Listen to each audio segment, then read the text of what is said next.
Praise the lord. మరి నిన్నటి దినాన మరి మార్మోన్ సంఘ స్థాపికుడైన జోసెఫ్ స్మిత్ గారి గురించి మనం తెలుసుకున్నాం. మరి ఆయన ఒక మెజిషియన్, మాంత్రికుడు అని, మరి చిల్లంగితనము ఇవన్నీ చేసేవాళ్ళు, రాళ్ళని తీసుకొని కొంచెం మ్యాజిక్ అవన్నీ చేసేవాళ్ళని, అనేకమైన పోలీస్ కేసెస్ అతని మీద ఉన్నాయని మనం తెలుసుకున్నాం.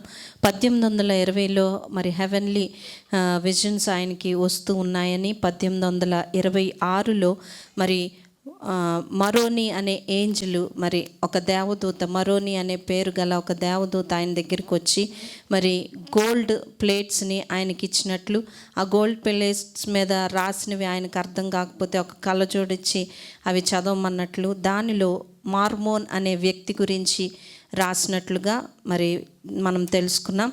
దాన్ని చదివి మరి ఆయన 1830లో మరి ద బుక్ ఆఫ్ మార్మోన్ అది రాసినట్లుగా మనం తెలుసుకున్నాం.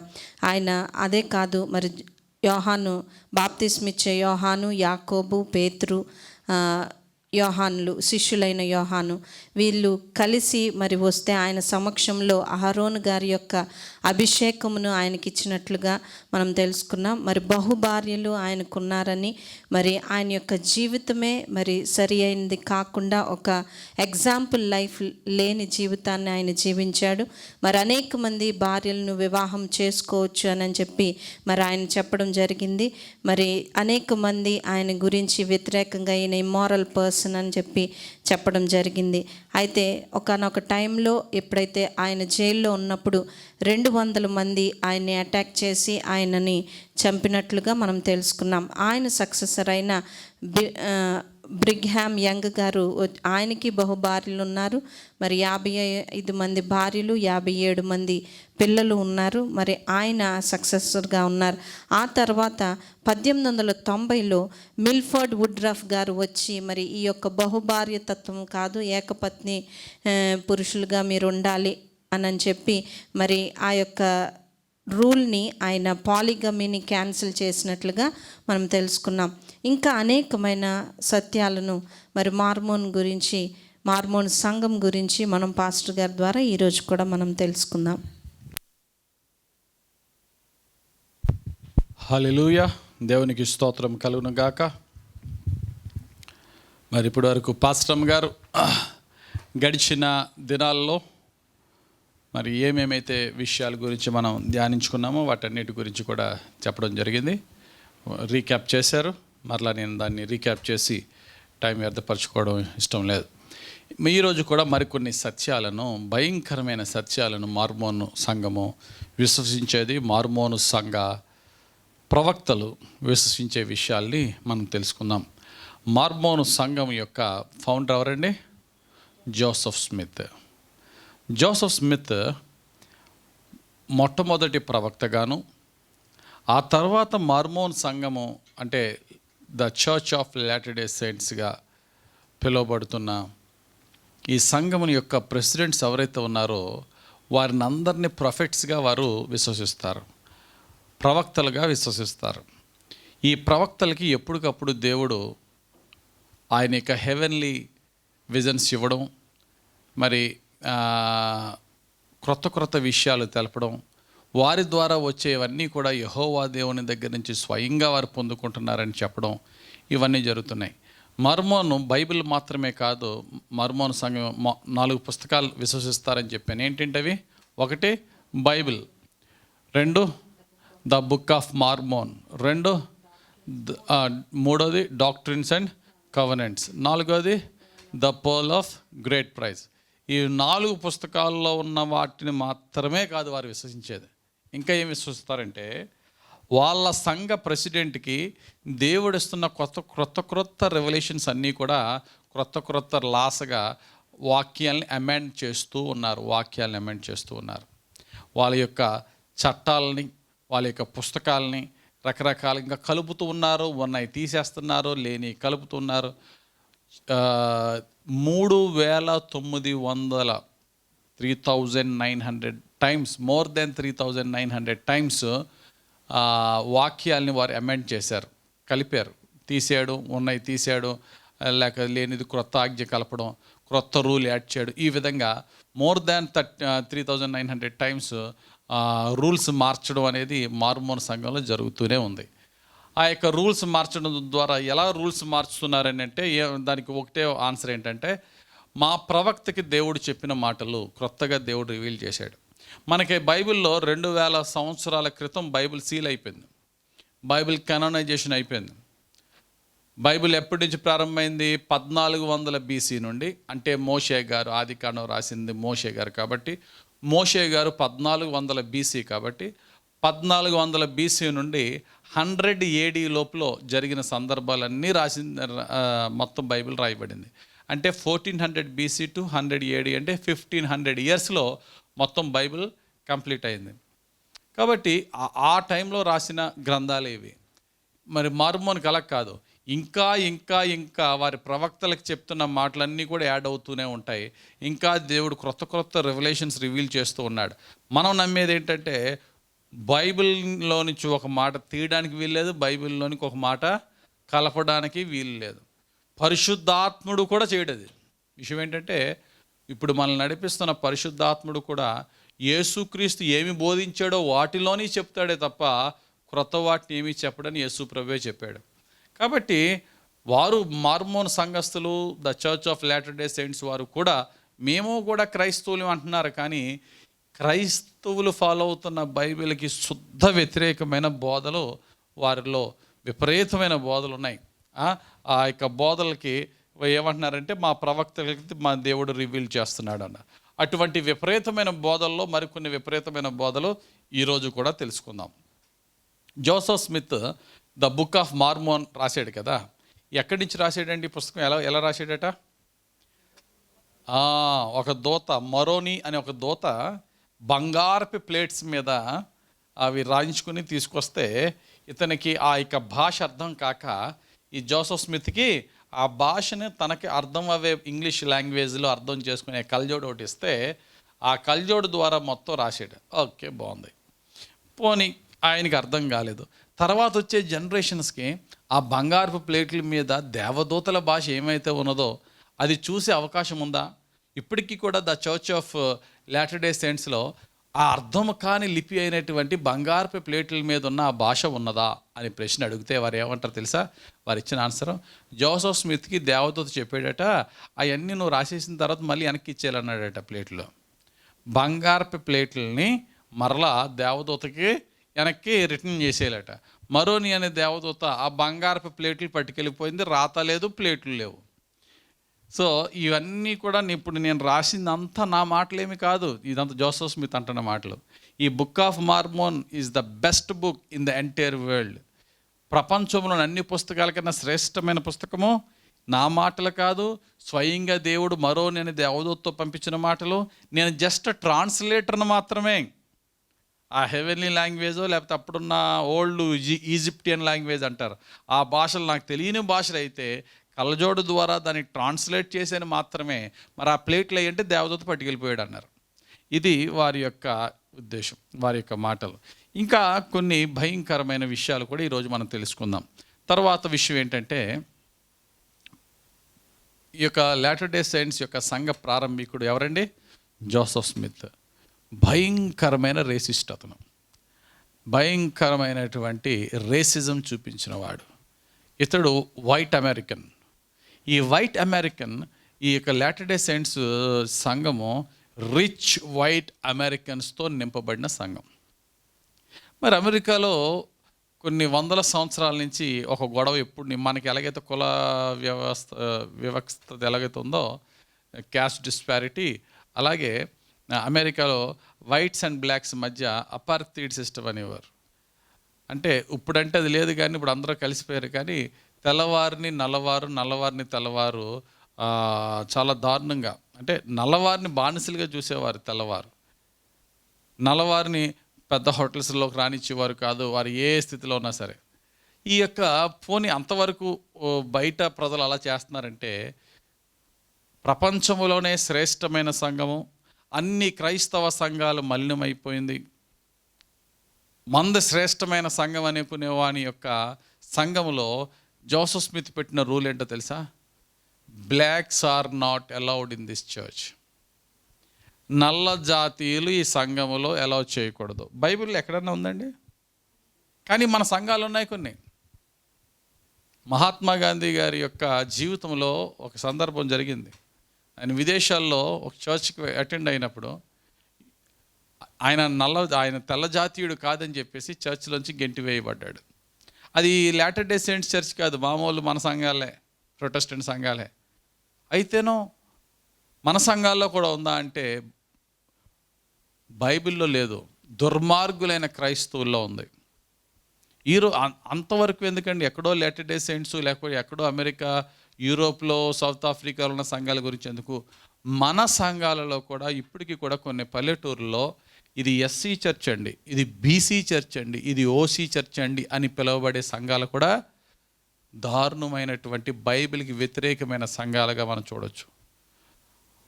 వేరే క్యాస్ట్ వాడు ఈ సంఘంలోకి అడుగు పెట్టకూడదు అనేది ఏ సంఘం అన్నా ఉన్నది అంటే అది వాక్యానికి వ్యతిరేకమైన సంఘము. అది యేసు క్రీస్తు తన రక్తముతో కొన్న సంఘము కాదు. కాదండి మేము పరిశుద్ధాత్మలు ఆనందిస్తామని అన్నా సరే, భక్తుడైన పౌలు ఏమన్నాడు తెలుసా? నేను పరిశుద్ధాత్మ భాషలతో మాట్లాడినను ప్రేమ లేని వాడినైతే నా భాషలంతా ఎటువంటిది, గనగనం మోగు కంచులో రాళ్ళు వేస్తే ఎంత నాయిసీగా ఉంటుందో సౌండ్, నా పరిశుద్ధాత్మ భాషలో కూడా అంత వ్యర్థము. నా ప్రక్కనున్నవాడు, నా తోటి క్రైస్తవుని యొక్క శరీరం యొక్క రంగును బట్టి లేక వాని కులాన్ని బట్టి నేను వాడిని, నువ్వు అంటరాని వాడు, నువ్వు నా చర్చ్లోకి రావద్దు అన్నానంటే నేను ఎంత ఆత్మ సంబంధమైన భాషలతో మాట్లాడినా నేను వ్యర్థుడనే అన్నాడు. కాబట్టి మన సంఘాల్లో అలాగుంటే మన సంఘాలు కూడా క్రీస్తుకి ప్రీతికరమైన క్రీస్తు అనే రక్తంతో కొన్న సంఘాలు అవ్వవు. అది బైబిల్ ఫాల్ట్ కాదు. బైబిల్ ఫాల్ట్ ఎప్పుడవుతుందంటే యేసు ప్రభు కూడా అలా ఉంటే అప్పుడు బైబిల్ తప్పు పెట్టవచ్చు. యేసు ప్రభు ఆ రోజుల్లో పెద్ద గోత్రముగా పిలువబడిన యోధా గోత్రంలో పుట్టి యూదుడుగా పెరిగి యూదులకు రాజుగా పిలువబడి ఎవరితో కలిసి భోజనం చేసేవాడండి? ఆ రోజుల్లో అంటరాని వారిగా పిలువబడుతున్న ఏ మనుషులు కూడా వాళ్ళతో మాట్లాడరు, వారి వంక చూడరు, వారి ఎదురైతేనే శని అనుకునే సమరయులతో కలిసి భోజనం చేసాడు ఆయన. కలిసి దేవునికి స్తోత్రం కలుగును గాక. యేసయ్యలో ఉన్న గొప్పతనం అది యేసు సంఘం, యేసుక్రీస్తు సంఘం అంటే అది. అంతేకాని ఏ సంఘంలో కులపిచ్చి కానీ లేకపోతే ఈ రేసిజం కానీ ఉంటే అది క్రీస్తు సంఘం, యేసు ప్రభు ఆయన రక్తంతో కొనబడిన సంఘం అవ్వదు. ఓకే, కొన్ని సంఘాలు అలా ఉన్నాయి, కానీ ఆ సంఘస్థుల ఫాల్ట్, ఆ పాస్టర్ ఫాల్ట్, ఆ విశ్వాసుల ఫాల్ట్, కానీ బైబిల్ ఫాల్ట్ కాదు కదా. తప్పుగా వారు నడుస్తున్నారు. ఈ జోసెఫ్ స్మిత్ అనే వ్యక్తి ఏం చేశాడంటే, ఈ అన్ని సంఘాల కన్నా శ్రేష్టమైన సంఘము, యేసు క్రీస్తు ద్వారా ప్రతిష్ఠేపింపబడిన సంఘము, సెయింట్స్ పరిశుద్ధులు నివసించే సంఘముగా నేను కడుతున్నానని చెప్పి కట్టిన సంఘములో డైరెక్ట్గా ఆయన ఇచ్చిన statement, blacks are not allowed in this church. నల్ల జాతీయులు ఈ సంఘములోకి అడుగు పెట్టకూడదు. ఎందుకని అడుగు పెట్టకూడదండి అంటే they are the cursed generation అన్నాడు. వారు శపింపబడిన జనరేషన్. తర్వాత ఏమన్నాడంటే they are not allowed for the priesthood. ఇందులో పాస్టర్లు అవ్వారంటే అహరోను గారి యొక్క యాజకత్వంలో మనం నడుస్తున్నాం. అటువంటిది ఒక నల్ల జాతీయుడు అటువంటి యాజకత్వంలోనికి వెళ్ళకూడదు. ఎందుకండి వెళ్ళకూడదు అంటే ఇతడు శాపగ్రస్త జాతి. ఏంటండి శాపగ్రస్తమైన జాతి అంటే, కయ్యను శాపగ్రస్తుడు కదా, కయ్యను సంతానానికి చెందిన వారి నల్ల జాతీయులని రకరకాల పిచ్చిబోధంతా బోధించాడు. మీకు ఇప్పుడు డౌట్ రావచ్చు, మరి లాటర్ డే సెయింట్స్లో కొంతమంది బ్లాక్ పీపుల్ కూడా ఉన్నారు కదండి, వాళ్ళు కూడా బ్లాక్స్ కూడా మిషనరీస్గా తిరుగుతారు కదండి అంటే, నేను చెప్పాను కదా, మోర్ దెన్ 3900 టైమ్స్ అమెండ్మెంట్ చేసేసారు ఆ పుస్తకాన్ని అని చెప్పి, అందులో ఇది ఒకటి. తర్వాత కతిమా వారు ఈ యొక్క సంఘాన్ని అసహించుకున్నారు. కతిమా జాతుల వారు ఈ సంఘాన్ని ఒక రేసిజం చర్చ్గా తీర్చిదిద్దుతున్నారని చెప్పి కతిమా ప్రజలందరూ అసహించుకున్నారని చెప్పి తర్వాత నెక్స్ట్ వచ్చే ప్రెసిడెంట్స్ ఏం చేశారంటే, నాకు రాత్రి దేవుడు మాట్లాడాడు, అందరినీ కూడా చేర్చుకోమన్నాడు. ఎంత దారుణం అంటే మొన్న చెప్పాను, బహుభార్య తత్వం అనేది జోసెఫ్ స్మిత్ స్టార్ట్ చేశాడు. ఒక వ్యక్తి ఎంతమంది భార్యలన్నా పెళ్లి చేసుకోవచ్చు. ఇంకా ముస్లిమ్స్ నయ్యం, వాళ్ళకి ఎంతమంది ఉండాలని ఒక రిస్ట్రిక్షన్ ఉంది. ఈ యొక్క క్రిస్టియానిటీలో ఒకే ఒక భార్య కలిగి ఉండాలని వాక్యం చెప్తున్నా, ఈ యొక్క వాక్యాన్ని ప్రక్కన పెట్టి క్రిస్టియానిటీలో ఒక కల్ట్గా పిలువబడుతున్న, తప్పుడు డినామినేషన్గా పిలువబడుతున్న ఈ మాటలు లేటర్ డే సెయింట్స్ వాళ్ళు వింటే కొంచెం బాధపడతారు, నన్ను తిట్టుకుంటారు. నన్ను కల్ట్ అంటావా, తప్పుడు డినామినేషన్. మీరు తిట్టుకున్నా తిట్టుకోకపోయినా వాక్యానికి విరోధంగా ఉన్నారు కాబట్టి కల్ట్ అనడానికి నేను ఏమాత్రం వెనకడుగు వేయను. జోసెఫ్ స్మిత్ ఎంతమంది భార్యలు పెళ్లి చేసుకోవచ్చండి సంఘాలంటే ఇచ్చిన నెంబర్ ఎంతో తెలుసా? Sky is the limit. నీ ఓపిక, నీ యొక్క సామర్థ్యం, నీ యొక్క ఆర్థిక స్థితిగతులను బట్టి, నీ కెపాసిటీని బట్టి ఎంతమందినైనా చేసేసుకో అన్నాడు. అంతే, ఎంతమందినైనా చేసేసుకో. ఇలాగా ఎంతమంది చేసుకుంటే ఇంకా అంత బాగుంటుంది నీకు. సెలెస్టియల్ మ్యారేజెస్ అన్నీ పరలోకంలో నీకు అంత అద్భుతమైనటువంటి విధంగా ఉంటుందని భయంకరమైన దుర్బోధ బోధించాడు. ఆ దుర్బోధకి మరలా వాడు పెట్టిన దుర్మార్గమైన లింక్ ఏంటో తెలుసా?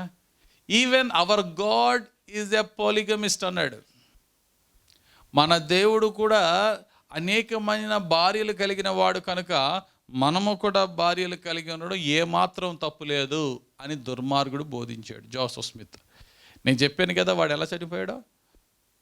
జైల్లో పెడితే 200 మంది కావాలని వెళ్ళి జైల్లోకి వెళ్ళి అతన్ని చంపడానికి చూస్తే, ఆ జైల్లో కూడా ఆ రోజుల్లో డెకాయిట్స్ దగ్గర పిస్టల్స్ ఉండేవి. ఆ టైంలో జోసెఫ్ స్మిత్ దగ్గర పిస్టల్తో జోసెఫ్ స్మిత్ తిరిగి కాల్చడానికి ట్రై చేస్తే 200 మంది అటాక్ చేసి కాల్చి కొట్టి చంపేశారు. దాన్ని ఏమంటారు వీళ్ళు? హతసాక్షి అంటారు. హతసాక్షుల దగ్గర పిస్టల్స్ ఉంటాయండి? హతసాక్షుల దగ్గర పిస్టల్స్ ఉంటాయా? జిమ్ ఎలియట్ స్టోరీ తెలుసు కదండి. జిమ్ ఎలియట్ ఈక్వెడార్లో ఒక ఐలాండ్లో నరమాంస భక్షకుల దగ్గరికి సువార్తకు వెళ్తే, అసలు నరమాంస భక్షకులు బాణాలతో నిన్ను చంపేస్తానని పెడితే జిమ్ ఎలియట్ చేతిలో రివాల్వర్ ఉంది. ఏం చేశాడు జిమ్ ఎలియట్? అక్కడికక్కడే వాళ్ళ రివాల్వర్తో వాళ్ళ బాణాలు వేసే లోపల పిట్టలు కాసేటి కాల్చేయచ్చు. వాళ్ళు ఎదురుగుండా జిమ్ ఎలియట్ తన రివాల్వర్ని కింద పాడేశాడు. వాళ్ళ బాణాలతో ఫాట్ ఫాట్ ఫాట్ మన కొట్టి చంపి తినేశారు జిమ్ ఎలియట్ని. ఇది హతసాక్షుల స్టోరీలు. అంతేగాని వీళ్ళు చంపకముందే వాళ్ళని తిరిగి కాల్ చేయడం కాదు. వాళ్ళకి తిరిగి కాల్ చేస్తున్నట్టే ఈ యొక్క జోసెఫ్ స్మిత్ని 200 మంది కలిసి కాల్చి చంపేశారు. తన అన్నయ్య కూడా అక్కడే ఉన్నాడు, ఇద్దరిని చంపేశారు. గమనించండి ప్రియులరా, ఎందుకని కాల్ చేశారు తెలుసా? ఆ 200 మంది కోపం ఏంటో తెలుసా? ఇతడు ప్రక్కింటి వారు అమ్మాయిలు, వారి పిల్లలు, వారి భార్యలతో ఇల్లీగల్ అఫైర్స్. ఎందుకంటే ఎంతమందినన్నా చేర్చేసుకోవచ్చు తన లిస్టులో. అటువంటి బోధ, ఈ బ్లడ్ బాయిల్ అయిపోయి కసితో చంపారు వాళ్ళందరూ కలిసి అతన్ని. అంత immoral life Joseph Smith, the founder of the later day saints. ఇది కాదనలేని చరిత్ర. ఇది కాదనలేని చరిత్ర. గూగుల్లోకి వెళ్ళి చూడండి. మీరు ఎంత జోసెఫ్ స్మిత్ని గొప్ప ప్రవక్త, పరిశుద్ధాత్మతో నింపబడిన ప్రవక్తని అనుకున్న గూగుల్లోకి వెళ్ళి హిస్టరీ చదవండి. జస్ట్ 200 years బ్యాకే, 1830లో ప్రారంభించాడు ఈ యొక్క సంస్థని. 1820లో దేవుని యొక్క దర్శనం కలిగింది అన్నాడు. ఇవన్నీ కూడా మనం చూస్తున్నాం. గమనించండి ప్రియులరా, ఈ యొక్క జోసెఫ్ స్మిత్ బహుభార్యల్ని ప్రోత్సహించాడు. ఆ తర్వాత ఏం జరిగింది తెలుసా? తన యొక్క సక్సెసర్ ఎవరండి? ఎప్పుడైతే ఇతడు బహుభార్యల్ని ప్రోత్సహించాడో తన సక్సెసర్ అయినటువంటి బ్రిగ్హామ్ కూడా ఏమన్నాడు? మనం కూడా అనేక మంది భార్యల్ని పెళ్లి చేసుకుంటే ఏమాత్రం కూడా తప్పు లేదని చెప్పేసి బ్రిగ్హామ్ యంగ్ ఏం చేశాడంటే ఏకంగా 55 మందిని పెళ్లి చేసుకున్నాడు. ఎప్పుడైతే 55 మందిని బ్రిగ్హామ్ యంగ్ పెళ్లి చేసుకున్నాడో వాళ్ళ సంఘస్థులందరూ ఈ విధంగా దారుణమైన రాంగ్ డాక్టరీన్లో వెళ్తున్నప్పటికీ ఇది అమెరికాలో బాగా స్ప్రెడ్ అయిపోతున్న కల్చర్ అయిపోయింది. ఎప్పుడైతే యుఎస్లో భయంకరంగా ఇది స్ప్రెడ్ అవుతుందో అమెరికన్ ప్రెసిడెంట్ ఏం చేశాడంటే దీన్ని చాలా సీరియస్గా కండెమ్ చేశాడు. ఎంత సీరియస్గా కండెమ్ చేశాడంటే అమెరికన్ ప్రెసిడెంట్ మీరు కనుక ఈ యొక్క ట్రెడిషన్, ఈ యొక్క సాంప్రదాయాన్ని మీరు మానకపోతే మొత్తం మీ చర్చ ఆస్తులన్నీ కూడా అమెరికన్ గవర్నమెంట్ కాన్ఫిస్టికేషన్ చేసేసుకుని మిమ్మల్ని బయటికి గెంటేస్తుంది అనే వరకు ఆస్తుపాస్తులు మొత్తం ఎందుకంటే ఈ లాటర్ డే సెయింట్స్ యొక్క ఆస్తులు చాలా ఎక్కువ. మీ ఆస్తులు లాగేసుకుంటారని గవర్నమెంట్ ఎప్పుడైతే చెప్పిందో వెంటనే అప్పుడు ప్రెసిడెంట్ అయినటువంటి విల్ఫోర్డ్ వుడ్రోఫ్ ఏం చేశాడు తెలుసా? నాకు దేవుడు చెప్పాడు ఈ యొక్క పాలిగమీ ఆపేమన్నాడు అన్నాడు. దేవుడు ఎప్పుడు చెప్పాడు చెప్పండి? జోసెఫ్ స్మిత్కి, బ్రిగ్హామ్ యంగ్కి ఎంతమంది భార్యలైనా చేసుకోవచ్చని చెప్పాడట. చేసుకుంటూ ఉన్నారు. తర్వాత ప్రెసిడెంట్లు, తర్వాత మెంబర్స్ చేసుకుంటూ ఉన్నారు. కానీ సడన్గా ఈ విల్ఫోర్డ్ వుడ్రోఫ్ ఏం చేశాడండి? స్టాప్ పాలిగమీ, బహుభార్యలని పెళ్లి చేసుకోడు ఆపేయండి అన్నాడు. ఏ అంటే దేవుడు చెప్పాడు ఆపేమన్నాడని. కానీ వాస్తవానికి ఏమైంది తెలుసా? అక్కడ చెప్పాను కదా, అమెరికన్ ప్రెసిడెంట్ ఆస్తులు లాగేసుకుని బయటికి గెంటేస్తానన్నాడు. ఎప్పుడైతే ప్రెసిడెంట్ బయటికి గెంటేస్తానన్నాడో దేవుడు భయపడిపోయి వీళ్ళకి చెప్పేశాడు, ఎవరు బాబు ఆపేయండి అని. ఇదా బోధ? ఎంత భయంకరమైన అసత్యాలతో ఈ యొక్క సంఘము నింపబడుతుంది.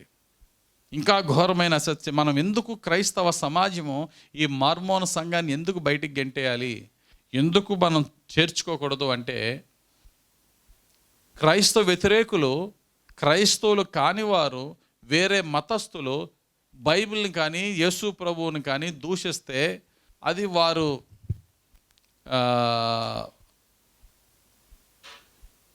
హిందూ ఫెనటిక్స్ అంటారు, లేక ముస్లిం ఫెనటిక్స్ అంటారు, రకరకాల పేర్లు పెట్టి మనం వాళ్ళని తిడతాం, లేకపోతే వాళ్ళంతే వాళ్ళని వారిని పట్టించుకోవడం మానేస్తాం. కానీ క్రైస్తవులై ఉండి బైబిల్కి విరోధమైనటువంటి బోధలు చేస్తే వీళ్ళని ఏం చేయాలి? సంఘము వీళ్ళని ఏమాత్రము కూడా రెండు అయితే వారికి ప్రేమతో వాక్యాన్ని బోధించి వారిని మార్చడానికి ట్రై చేసి వారి కొరకు ప్రార్థన చేయాలి. లేదు మారని పక్షంలో సంఘం ఏ మాత్రం కూడా వారికి వీరు కూడా క్రిస్టియన్స్ అని చెప్పుకునే అవకాశం ఇవ్వకూడదు. ఎందుకంటారా?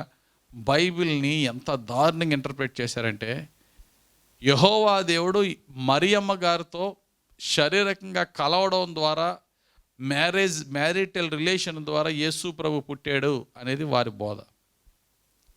మన బోధ ఏంటి? ఆమె హోలీ వర్జిన్, పరిశుద్ధాత్మ అభిషేకముతో ఆమె గర్భం ధరించింది.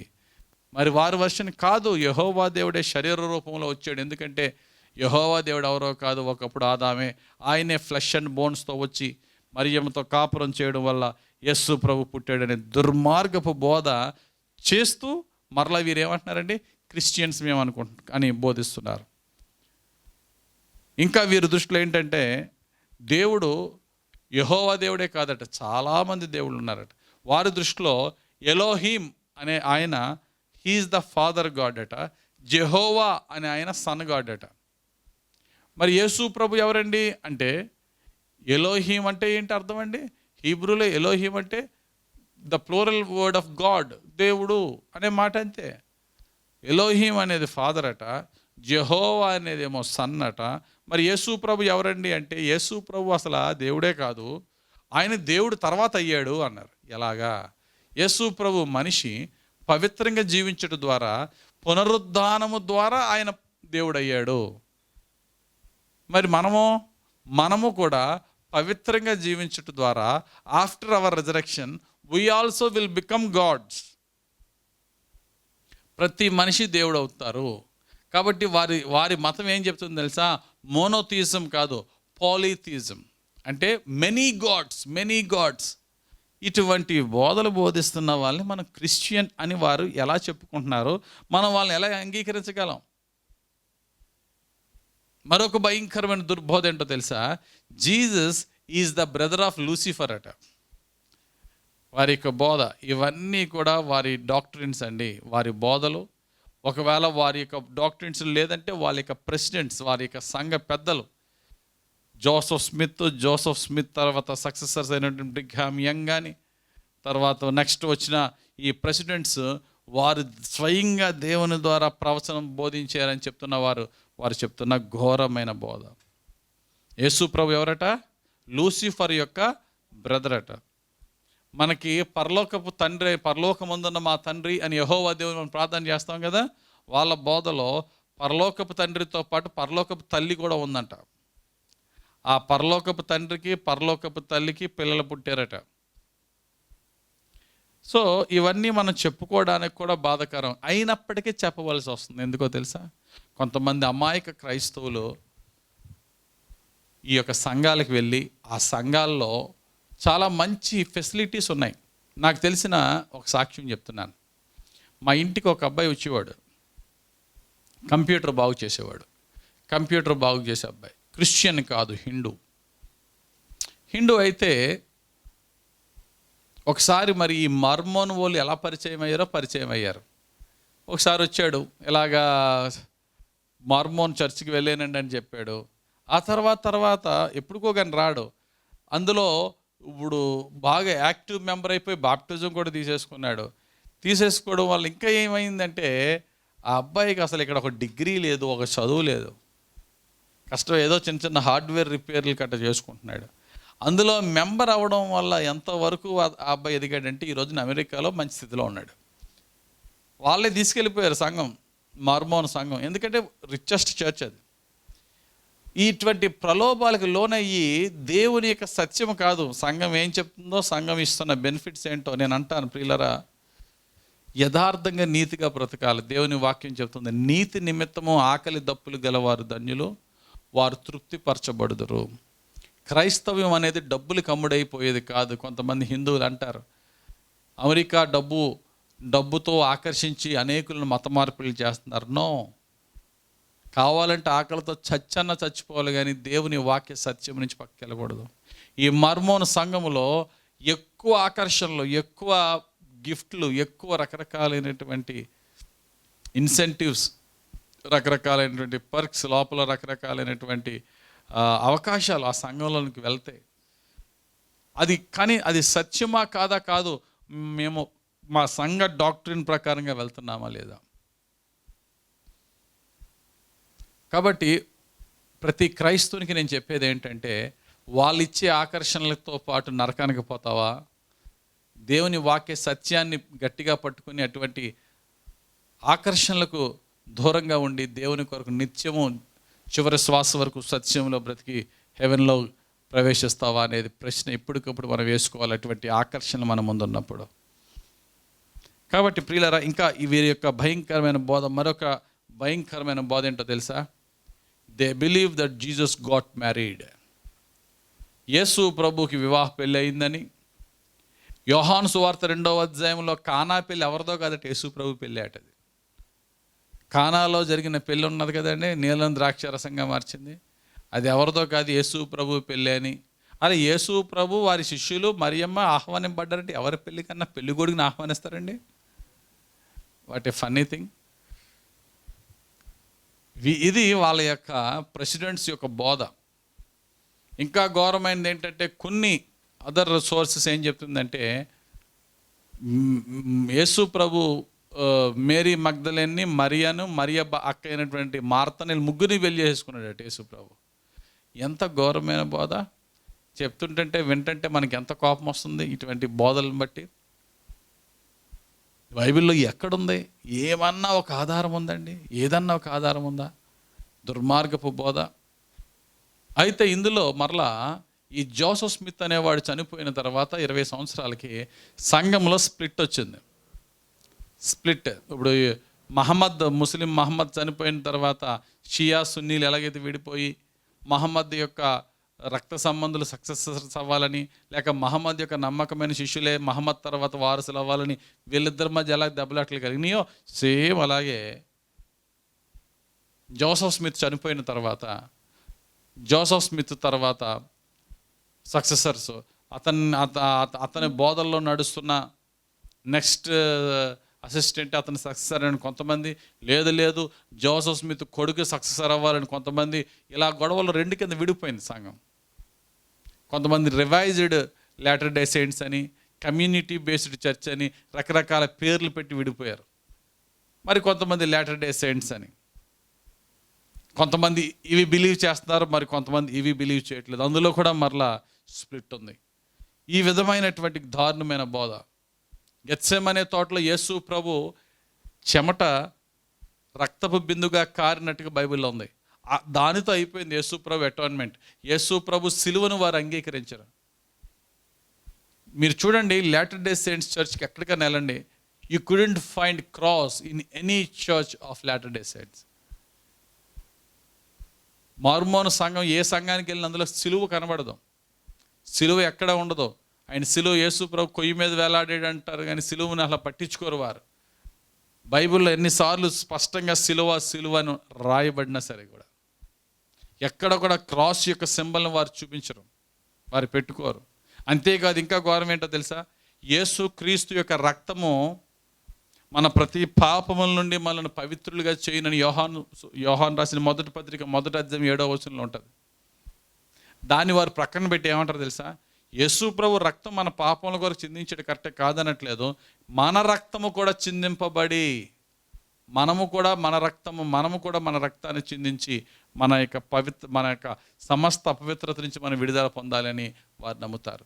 అంటే ఇక్కడ యేసుక్రీస్తు రక్తము, the blood of Jesus is sufficient for our atonement, for our cleansing of sins అనేది వారు అంగీకరించట్లేదు.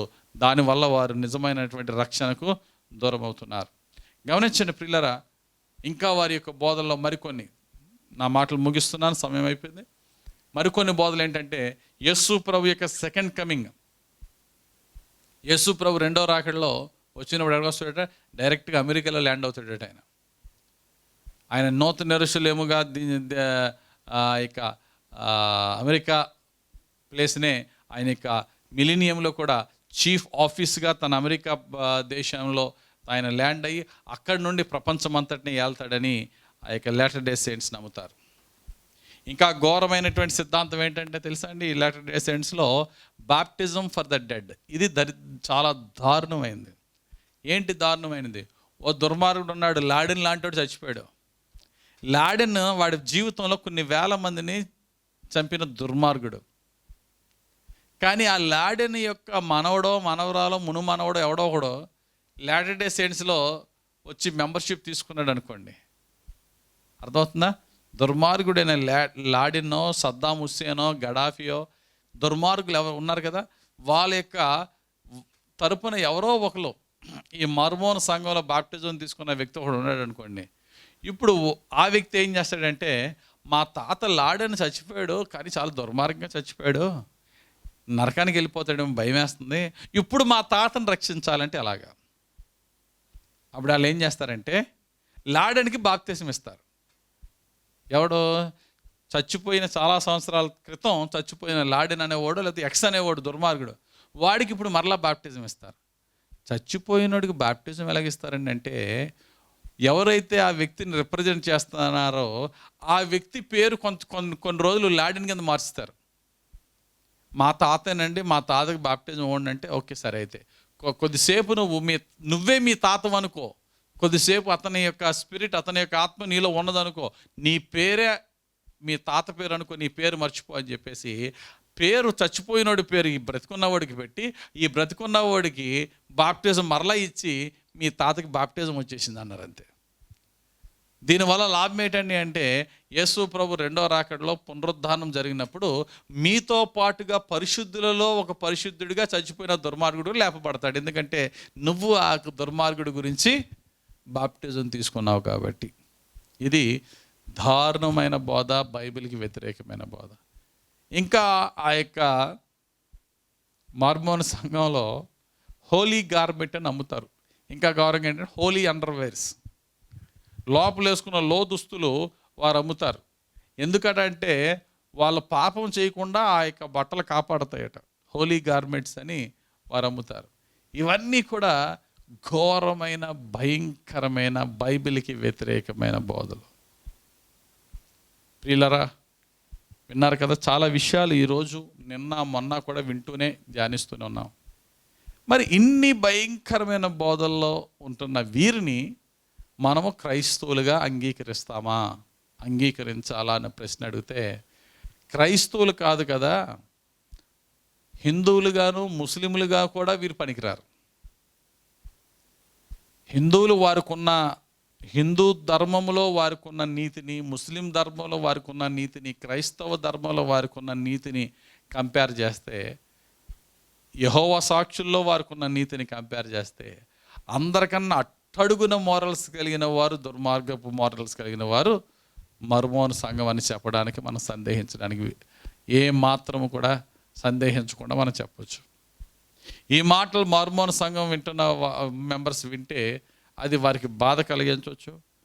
మరి బాధ కలుగుతున్నప్పుడు మరి బైబిల్ ఏం చెప్తుందో కూడా మీరు తెలుసుకోవడానికి క్రైస్తవ సంఘాల్లోనికి రావాలి, వాక్యాన్ని వినాలి. మా గురువు గారు ఎలా చెప్పారు, మా ప్రెసిడెంట్ ఎలాగిచ్చాడు, నిన్న రాత్రి మా ప్రెసిడెంట్కి దర్శనం కలిగింది, ఈరోజు మా చర్చ్ ఎల్డర్ చెప్పిన మాట. నో, వాక్యము బైబిల్ ప్రకారంగా మనం జీవించాలి. చివరిగా ఒక మాట చెప్పి నా మాటలు ముగిస్తున్నాను. పౌలు భక్తుడు ఒక మాట అన్నాడు గలతీయులకు రాసిన పత్రిక 1వ అధ్యాయం 8వ వచనంలో, మేము చెప్పిన బోధ కాకుండా మరి ఒక బోధ ఎవడన్నా మీకు చెప్తే, మనిషి కాదు కదా దేవదూతే దిగొచ్చి చెప్పినా, అందుకు ఈ మరో నేను దేవదూత గురించి ఏమో చెప్పింది ఈ మాట, దేవదూతే దిగొచ్చినా వాడు శాపగ్రస్తుడు అవుతాడు, జాగ్రత్త. చదవండి గలతీయులకు రాసిన పత్రిక 1వ అధ్యాయము 8వ వచనం చదవమ్మా. మేము మీకు ప్రకటించిన సువార్త గాక మరి ఒక సువార్తను మేమైనను పరలోకము నుండి వచ్చిన యొక్క దూత అయినను మీకు ప్రకటించిన ఎడల అతడు శాపగ్రస్తుడవును గాక. ఒక ఏంజిల్ అయినా సరే మేము చెప్పిన బోధ కాకుండా వేరే బోధ ఏమన్నా బోధిస్తే వాడు శాపగ్రస్తుడగు గాక. ఇటువంటి బోధలు ఫ్యూచర్లో వస్తాయని తెలిసే 2000 సంవత్సరాల క్రితమే దేవుడు రాయించాడు. అయినా బోధలు వచ్చినప్పుడు సంఘం మేలుకుందా, మేలుకోలేదు. ఈ రోజుకి 1,60,00,000 పైగా ఆ యొక్క అసత్యమైన బోధలో ఉన్నారు. ఓ క్రైస్తవ సంఘమా మేలుకో. అసత్యమైన బోధ నీ తలుపు తట్టినప్పుడు నువ్వు సత్యములో ప్రతిష్ఠేపింపబడిన వాడవుగా, సత్యముతో ప్రతిష్ఠేపింపబడిన దానవుగా అసత్యాన్ని సత్యముతో ఎదుర్కో. అటువంటి వారికి చోటు వద్దు. సాధ్యమైతే వారిని సత్యములోనికి నడిపించు. నీవు నేర్చుకున్న సత్యాన్ని, నీ యొక్క విశ్వాసాన్ని ధైర్యంగా కాపాడుకుని చివరి శ్వాస వరకు యేసయ్య చెప్పిన వాక్య సత్యములో నడు. అటువంటి కృప నీకు, నాకు, మనందరికీ పరిశుద్ధాత్ముడు సమృద్ధిగా దయచేసి రక్షించి దీవించునుగాక. ఆమేన్. ప్రార్థన చేసుకుందాం. పరిశుద్ధుడు అయిన మా తండ్రి, నీకు వందనాలు. మరికొన్ని విషయాలు ఈరోజు క్రైస్తవుల్లోనే మేము క్రైస్తవులుగా పిలుచుకొనిచున్నా మర్మోను సంఘం యొక్క దుర్బోధన ప్రభువా చాలా స్పష్టంగా ఈరోజు ధ్యానించుకోవడానికి మాకు అవకాశం ఇచ్చినందుకు వందనాలు ప్రభువా. నీ దాసులమైన మమ్ములను నీవే నీ సత్యంలో బలపరిచి అసత్యము మా ఇద్దరి నుంచి తొలగించి, అసత్యాన్ని నమ్మి అసత్య మార్గంలో నడుస్తున్న వారిని నీ సత్య మార్గంలో నడిపించడానికి నీ పరిశుద్ధాత్మను నడిపింపు, నీ కృప, నీ సహాయం మాకు దయచేయండి తండ్రి.